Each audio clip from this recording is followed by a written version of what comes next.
mahnı dostlarına Ramil'in ad gününə hədiyədir. Ad günü mübarək olsun Ramil.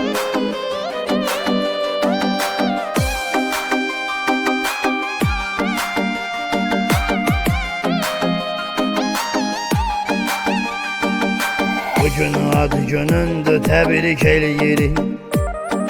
Şirin deyir, arzu dileylər səni. Qaqaş, bu ad günün mübarək olsun. Çox istəyir, sevir ürəklər səni. Qaqaş, ad günündür, mübarək olsun. Çox istəyir, sevir ürəklər səni. Ad günündür, 100 yaşını qeyd elə. Yiğit həyat belədir, kef elə.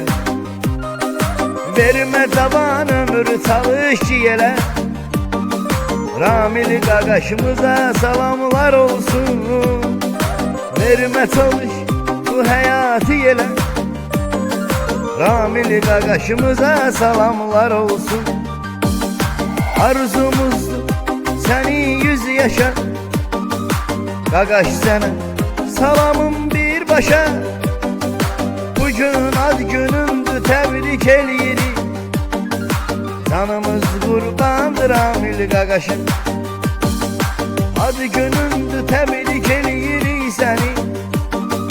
Ramil arzumuzdur sənə 100 yaşa.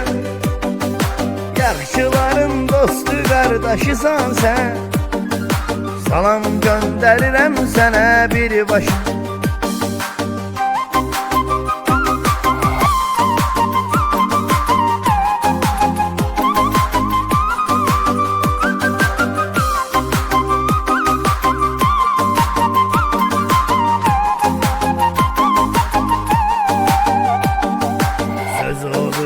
Yeri gələr bu fürsətə, çəkilməli dar günündə xəlvətə. Bugün gözəl günündür qardaş sənin.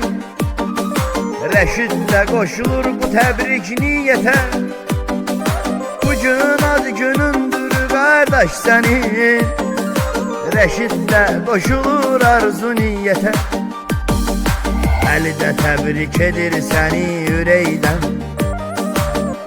Şirin arzudanəm dileydən. Kar eləsin önümüzdə düşməni. Tanrı həmişə qorusun Ramil səni. Kar eləsin qarşında düşməni. Tanrı həmişə qorusun Ramil səni. Ad günündür səni qaqaş 100 yaşa.